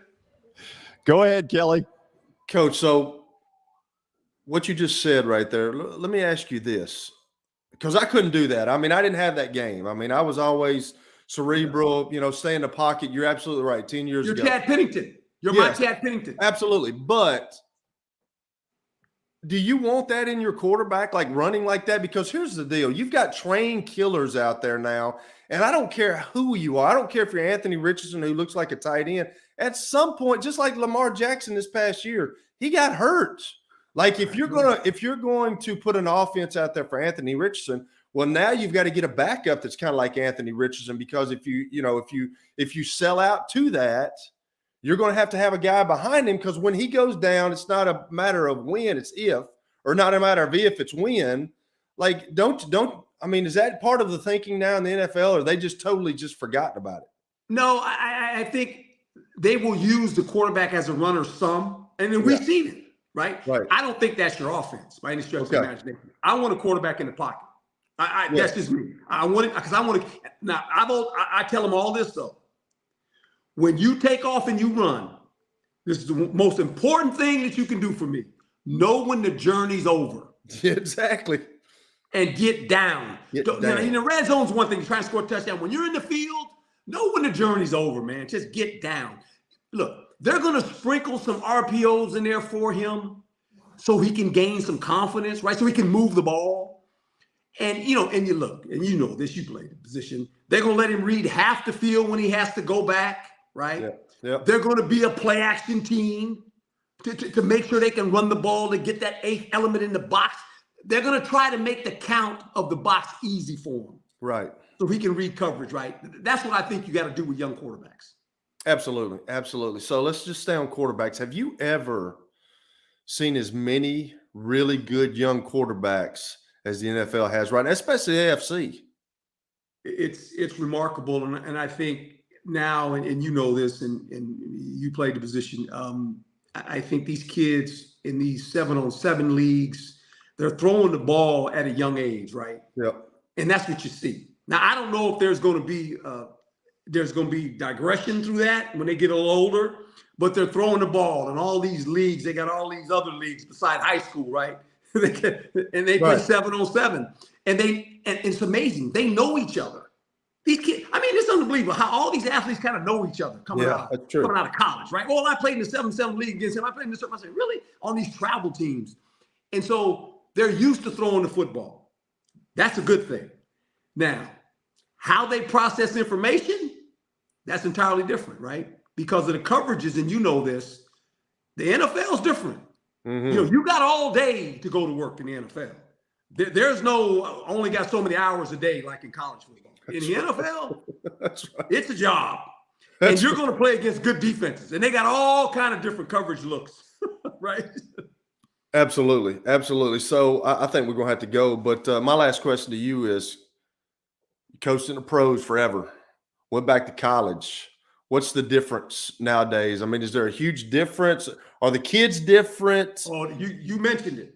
Yes. Kids are different. There is some entitlement. There is some building their brand. Yeah. But it's still a team. And without a team, it doesn't matter. You're not going to win. Winning solves all your problems. Like, the NIL deal, I told those guys, NIL, okay, just 100, 120 players. I said, do you actually think all you guys are going to get paid? I said, you know who gets paid? The good players and the teams that win. Yeah. At the bottom line, if you win, everybody gets paid. If you don't win, it'll be a few of you. So you guys better figure it out. But it's different. They're different athletes today. Yeah, and how is that? How do you think that NIL deal has? I mean, how big of a deal is that? I mean, in college sports, man, these guys are getting paid a lot of money. There's a kid going to UT that got promised $8 million. You know, it's amazing the kind of money that they're throwing out there for these kids. I think overall it's going to hurt it's going to hurt college sport. I don't know. We'll see. No. It's going to shrink. It's going to shrink the powerful teams, right? Yeah. The ones that have the ability to be in that game of paying players. I think a lot of players will stay in college a year longer. Yep. Right. Because now they're getting paid. Right. I mean, so all those things are interesting. It's tough though. You know, you get a young kid, 17, 18-year-old kid, and all of a sudden he's got money. Yep. He got money, he got a lot of problems. Yep. More money, more problems. That's how it works. I got you. Herm, there will be a press conference in our lifetime where a college kid says, I'm staying because I cannot take the pay cut. Well, I heard that story before in the locker room with Eric Dickerson. When he was in pro football with the Rams, my teammate. He said, I might have took a cut in pay when I came to the Rams. What a great line. All you SMU alums cringe. Herm, you are the best. I love it. Oh, he's terrific. Thank you. Thanks, all right, guys. Thanks, Herm. Thank you. Kelly, you've learned a little bit of why I love having him on. Yeah, I mean, he's got the gift of gab, that's for sure, man. I wish he would have come on last week because he won't even remember what he had on this past week. But last week when he was on ESPN, man, he was dappered up, man. He had a nice suit on. He was decked out. Yeah, he was decked out. He had a nice suit on. I was interested to talk to him about that suit, but he the worldwide leader suit. What's that? He calls it the worldwide leader. He never calls it ESPN. It's always the worldwide leader. After the break, we're going to find out where Jeff Hem is. I know he's on the road somewhere, and the sounds played earlier today, and he's made some real effort to join us. So Jeff Hem, after the break, stay tuned from the Fordyce Center in Bellevue. George Plaster Show. Year number 2 of the Plaster and Friends Celebrity Bowling Night was awesome. And the reason is really simple. I chose Strike and Spare, and they were amazing. They have great food, great bowling, and a staff that is truly ready to go the extra mile to help you. They have 5 family fun centers in the area to choose from. And for more info, go to strikeandspare.com or call them at 615-824-5685. Hey, thank you for meeting with me today. The insurance company has made an offer. Already? Wow. They've offered you the entire policy. Thank you, Blair. You're so welcome.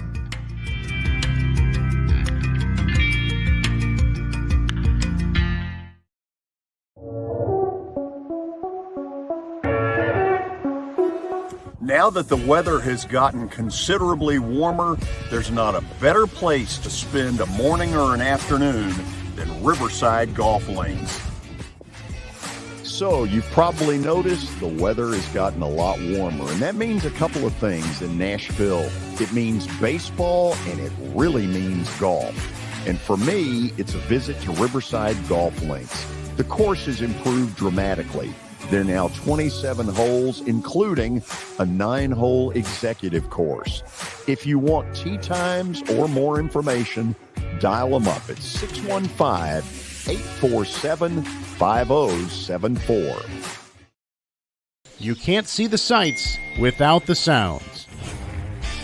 From the crack of the bat to the roar of the crowd and everything in between, discover what Hit City has to offer. Spend your nights cheering on the Nashville Sounds at First Horizon Park with giveaways, fireworks shows, theme weekends, and more. Single game tickets are on sale now. Visit NashvilleSounds.com to claim your seat today.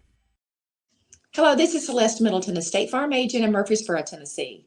I want to help my neighbors and local businesses be proactive and assess their risk before something unexpected happens.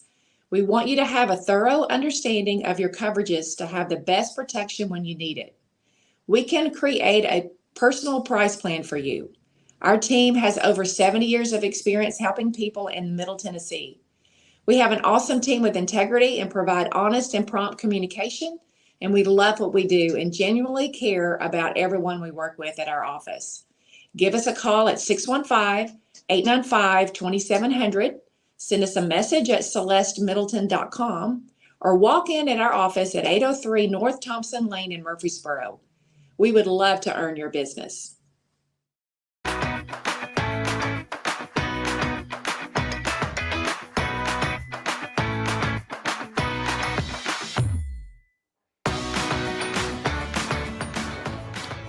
Well, you could call this segment On the Road with Jeff Herm. The Sounds played earlier this morning, and he has made some real special effort to be with us this afternoon. Let's bring him up. Where are you? I am in my hotel room in St. Paul, Minnesota. Good to see you guys. Where it's 42 degrees? You know, it was warmer than that. For the most of the day, the number started with a 5. So you take that in early May in St. Paul, and we're going to get into the 60s, at least during the daytime later in the week. So it could be worse. And it was worse when we were here around this time last year. And it was cold and wet every day. Today was very windy, but at least sunny and not bad. And the team got a win. So, yeah, starting the series with a day game is interesting. But now it's over. And you know, instead of you helping me pregame, George, you're helping me postgame. So thank you. Watch closely. Your reward for coming on and setting all this up is I want to see if you do any better with stat of the day than we did. Okay. David, take it away. So, Jeff, we saw your stat of the day earlier, your trivia question with the Twins about the MVP. So we're going to give you a baseball question and see how you do. So last night, Bo Bichette recorded his third 5-hit game of his career. It was also his second 5-hit game this season. He came the third player since 1961 to record multiple 5-hit games within his team's first 30 games of a season. Can you name the other 2 hitters to do this? Man, that is tough. Would you like a hint? We gave George a hint. Well, give me a decade for one of them. Where are we talking here? So they're both in the 1990s. 1993 and 1997 are the years. How about Nomar Garciaparra? Give him the treatment. Delayed treatment, it appears. Thank you. I thought that's what was coming. Yeah. 93 and 97. One of them is the best bat-to-ball hitters to ever play the game. Well, I was going to say Tony Gwynn. That is correct on one of them. Okay. Tony Gwynn and so he was 1990. He was 1993. The other was in 1997, and he played for the Braves. Chipper. That's what I said. It's no one Chipper. Put it up there. Not Chipper. It's Kenny Lofton. Kenny Lofton. Wow. Yeah. We would have been here a while if I was trying to come up with Kenny Lofton. Wow. I mean, great player. I just would not have – that one would not have been coming to me quickly. That's a good stat. Good stat of the day. It's a heck of a question. So it is. Things have changed the last couple of years on the minor league level. The teams play 6-game series, whether they're at home or on the road. Do the players like that? They do. I think everybody likes it. I think from every angle that has come about, I think it's been positive. If you're the MLB team and you're running a farm system, all of your affiliates are starting on a Tuesday and playing through Sunday. From a pitching staff standpoint, they kind of set things up for the week. And off they go. Whereas in the past, you know this, George, our old Pacific Coast League days with the Sounds, you might start a series on a Wednesday, you might start a homestand on a Saturday or a Thursday. There was very little consistency to it. Now there's tremendous consistency.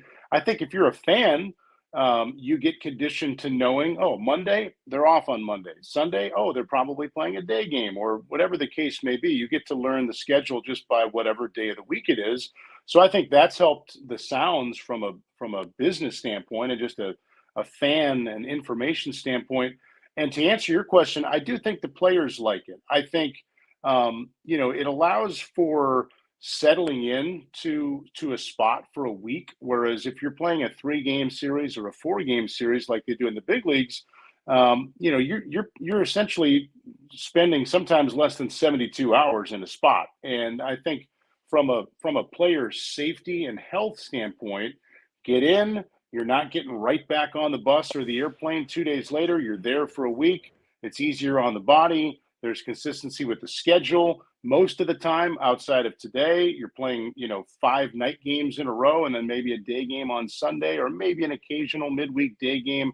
I just think the consistency of it from every angle that somebody would come to that topic from, there's nothing not to like about it. I don't see the major leagues ever going that route, but I don't see this ever going away at the minor league level. I'd be very surprised if they get rid of it. I think it's been very well received. It was put in place because of COVID.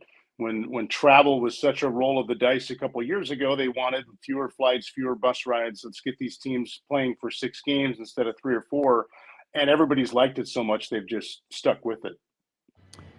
Jeff, you were behind the mic a little more than 2 weeks ago on a Saturday night, and I happened to be out there for one of the more amazing catches I have ever seen from Sal Frelick. Where does that rank for you? Boy, that's up there. It's up there. The other one that comes to mind was one that Jonathan Davis had for us last year.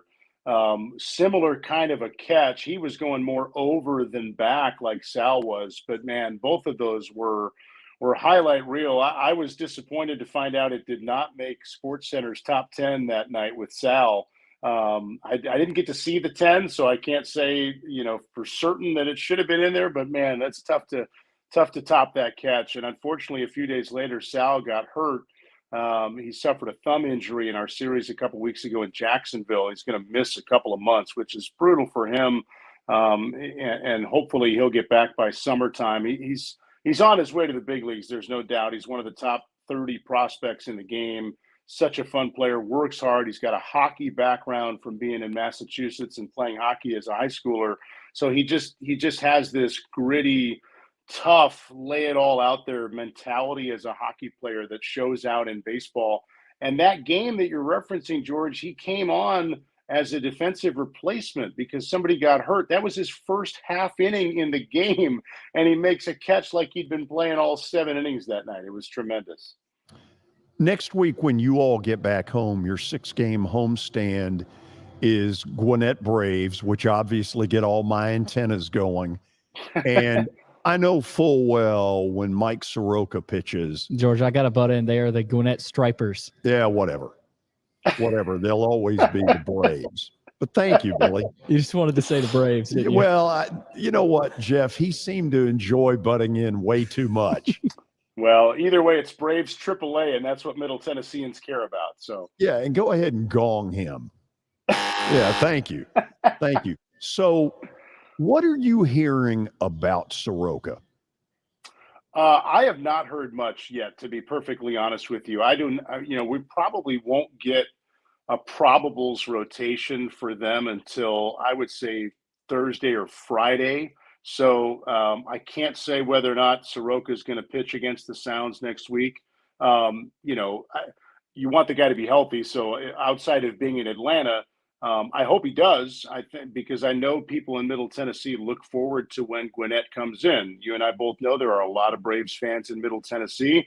We want the Sounds to win every single game, but it's not lost on me that plenty of people are going to come out next week as Braves fans looking at it from a Braves angle. So no doubt it would help sell some tickets to have a guy like Soroka pitching. And the Braves need him. They're off to a great start, but they need him just based on the track record of what he's done. So don't know yet if we'll see him next week. There are several interesting names on that Gwinnett team. I don't have to tell you, George, some of the moves they've made and sending some guys down to play more instead of play less at the big league level, and some prospects on that team. So I'm looking forward to next week, and I'm sure we'll have good crowds, and Soroka being involved would only boost that on whichever night he might pitch. Kelly, I know you're gonna want to be out there as well. Absolutely. What do you got for Jeff? Jeff, how is it? I don't really have a baseball question. I'm just like, when you go on away trips with these guys, like, what like on your downtime? How much downtime do you have? I know it's a lot of hotels. It's a lot of, eating out. I get that. Like, how do you keep yourself? Do you work out? Do you walk? What do you do on your downtimes?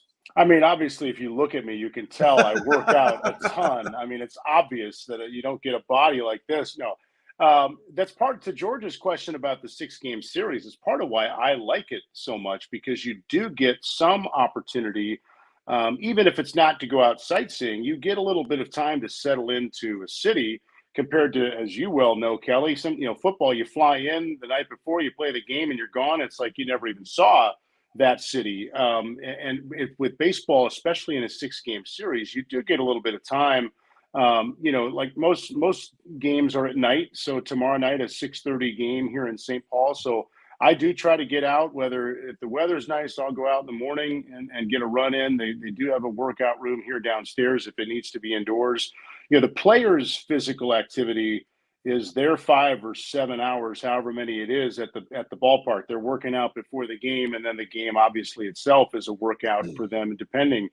For me, my time to move, because I'm sitting behind the mic for 2.5, 3 hours, my time to move is in the morning and the afternoon. So I do try to stay with some consistent exercise, whether it's reading a book or looking for a crossword puzzle or reading baseball news online. I mean, there's some prep that goes into the games, even when you're not at the ballpark. So you're always kind of preparing in that respect. But there is some time to kind of get away and to try to keep yourself healthy and sane. Check in on the home front with my wife and kids when I can. And, before you know it, you're going to the ballpark. And there is a Groundhog Day element to it a little bit. You sometimes forget what day of the week it is, just because if you're playing 5 night games in a row, it doesn't matter if it's Wednesday or Saturday. The game is when the game is, and you're prepping for the game. But part of the fun of the job, while I hate being away from my family and my kids, part of the fun of the job is going on the road and seeing other cities and other ballparks and seeing how other teams operate and what they do with their promotions or their giveaways or how they showcase different things in their park. You get ideas of how we can try to make the sounds better back in our city. So there's that part of it too, going on the road, to just enjoy where you're at and settle in for a few days rather than a quick, play the game and leave and on to the next city dynamic like you can get in other sports. Well, you've obviously seen a lot of cities, but which is your coolest city that you like? I mean, can you pick one, or is there multiple cities that you like, certain aspects about those cities? Yeah, it's funny, the people will always ask that, like, where's your favorite spot to go? And George, you probably know this from your play-by-play background of going to different cities too. If I had like an unofficial rating system, there's so many things that go into it. Like, all right, how nice is the ballpark? How nice is the booth? Sometimes those are two different things. Yeah. One can be good, one can be bad. What's the sight line like? All that. Where's the hotel? Are there good places to eat around the hotel? You get extra points if it's walkable from the hotel to the ballpark, which here in St. Paul it is, and a lot of places we go.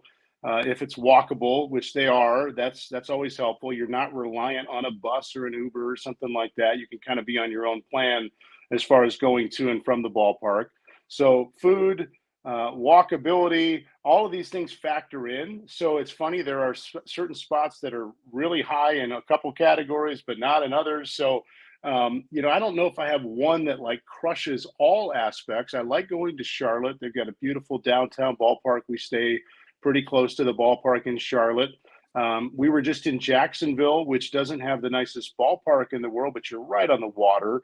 It's a beautiful spot to get out in the morning and walk or run and just be near the water in Jacksonville. Their stadium's right by where the Jaguars play. So I enjoy going there. We've been there this year. Places that have proximity always get points because it's easy to get there and back before and after the series, like Memphis or Gwinnett, or Louisville's only a couple of hours away.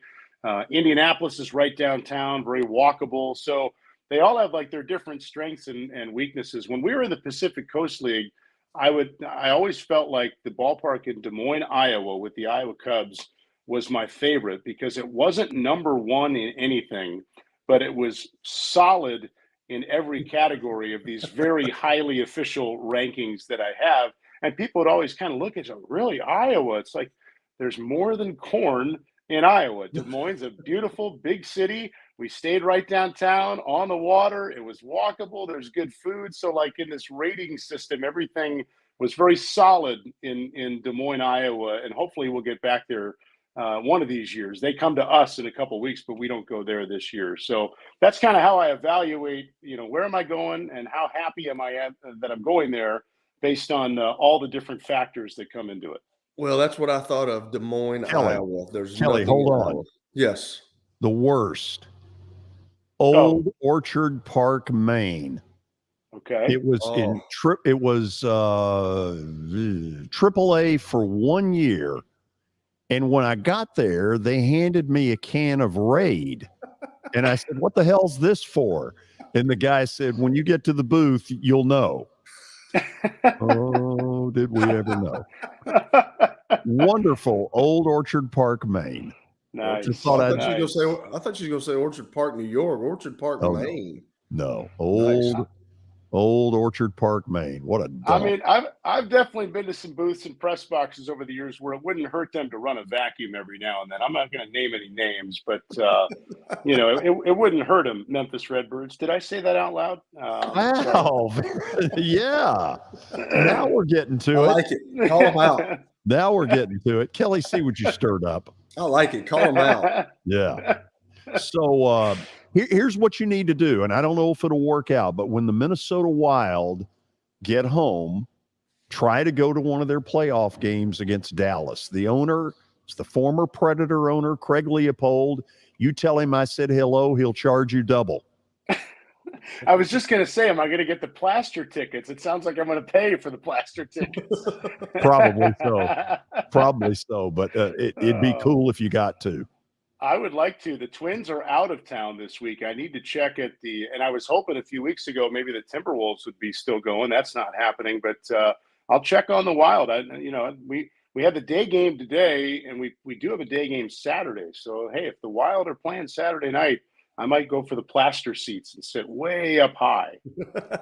Absolutely. Jeff, you were good to do this. I know you made some real effort and to get here and get here on time. Really appreciate it.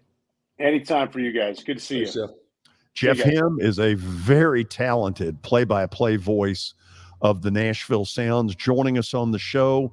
After the break, plaster bet of the day. Let me put it this way. We need 2 wins, and we need them now. As the trusted premier custom home builder in Middle Tennessee, Donnelly Timmons has over 20 years of experience in the industry. Whether you're looking to build your dream home or renovate your current home, their team will ensure that every client and every remodel is unique, luxurious, and completed on time within budget. Founders Dustin Timmons and Joey Donnelly have over 25 years of construction experience in the Nashville area. Together, they have completed projects in Forest Hills, Oak Hill, Green Hills, Franklin, and Brentwood. Dustin and Joey believe that communication is the most important aspect of all construction projects. Therefore, they personally manage each project themselves and are involved in job site activities on a daily basis. Their commitment to quality and integrity has earned them an outstanding reputation among their clients. Contact them to set an appointment for a free consultation or to view some of their completed projects. Give them a call at 615-456-7983 or log on to DonnellyTimmons.com. You know, starting to save for your future doesn't have to be difficult.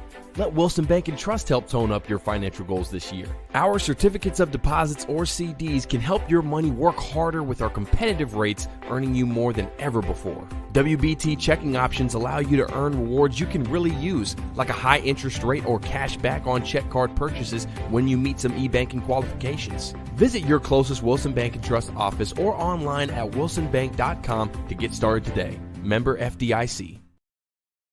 Family owned and operated for more than 2 decades, Alaco Fine Wood Floors is Nashville and Middle Tennessee's choice for premium quality hardwood floors. Since 1995, Jimmy Alaco and his army of employees have embodied the approach of taking pride in one's craft and providing superior customer service, growing from a one-man shop to a team of 23 professionals who share the founder's passion for quality craftsmanship and customer satisfaction. If you are interested in contacting them, you can find their headquarters at 2505 Winford Avenue in Berry Hill, or give them a call at 615-356-0303. Again, that's 615-356-0303, or log on to alacofinewoodfloors.com. Alaco Fine Wood Floors, serving Middle Tennessee's hardwood flooring needs since 1995. At Baird, we have a different slant on global financial advice. That global capabilities mean nothing without personal attention. We have investor relationships in 35 countries and market expertise in over 40 industry verticals, all to help make the most important investment connections of all, yours. Global financial advice with a client-first approach. It's the shape of things to come. Discover the Baird difference at bairdifference.com. Hey, thank you for meeting with me today. The insurance company has made an offer. Already? Wow. They've offered you the entire policy. Thank you, Blair. You're so welcome.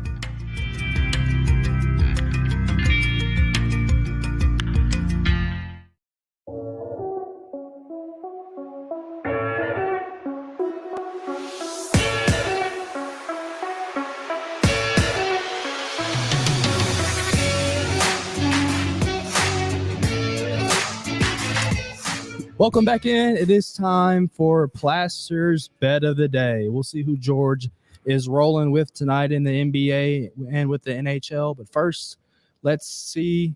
Well, hold on. It is time for Plaster's Bet of the Day, presented by Bart Durham Injury Law Firm. Give them a call at 615-242-9000 or log on to bartdurham.com. I almost forgot to do the read, Billy. George rolled with the Rangers and the Nuggets last night and once again went 500.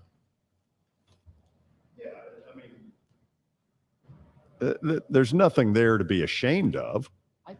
No. We got to get you above 500, though, with the overall we're record. going to tonight, hopefully. Okay, the first one I feel really good about, and that is taking Golden State at home against the Lakers. If Golden State were on the road tonight, I would really worry because they have come off an emotional, tough, incredible series with Sacramento.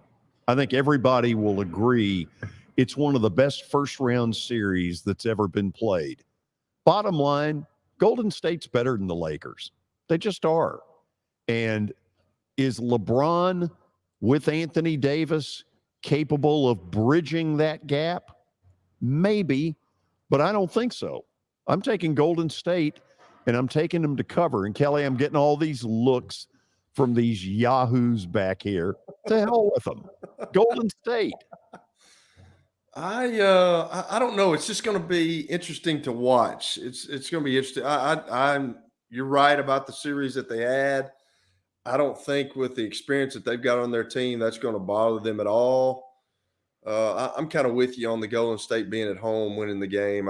3-1 lead by Los Angeles this past year in the season, but it's playoffs now, so I'm kind of with you. This is the real stuff. Now, here's a little history lesson that'll have Billy, who's been shaking his head and, he doesn't agree. I don't care what he thinks. I've got to be my own man in this promotion. But here's some news that he can use because I'll guarantee you he doesn't know this.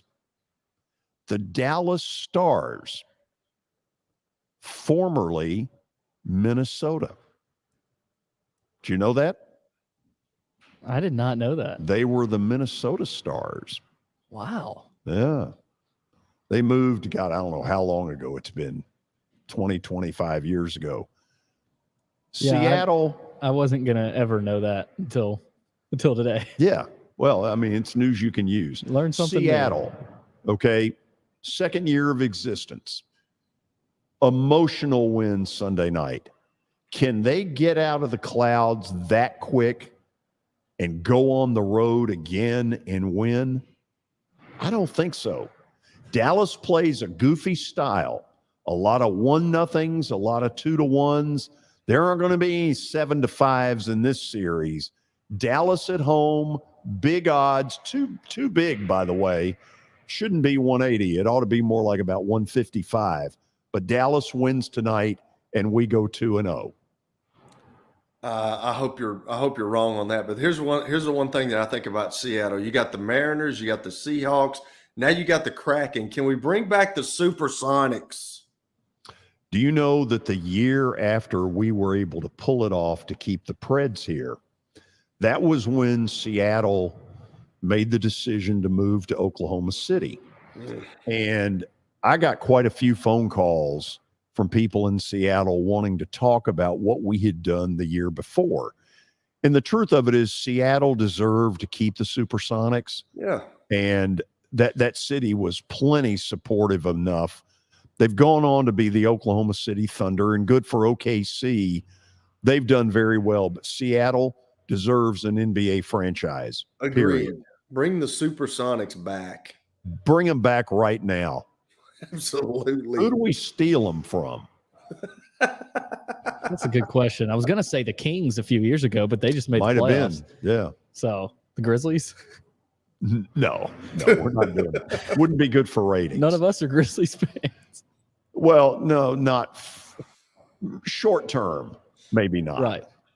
But if they get rid of Dylan Brooks, now we're talking. Maybe some things will change. Tomorrow on the show, a good buddy of mine, Lexington media mogul, Dick Gabriel, will join us, and we'll talk all things Will Levis and Kelly's world of football.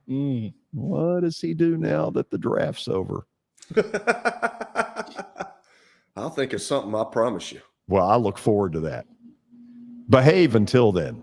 All right. Get a shirt with a collar, by the way. What's that? Get a shirt with a collar. I'll bring one for you tomorrow. I'll bring a shirt with a collar. Would you like me to put a tie on it too, George? No. Because I can do that as well. Yeah, well, I don't think you have one. No, I promise you I have one, and I can dress with the best of them. So don't start with me on that. Yeah. Okay. I'll just pull up that picture of Kelly in the tux. Absolutely, because I think that's the only thing he's got. Kelly, we'll see you tomorrow. See y'all. See all of you tomorrow. Thanks for joining us.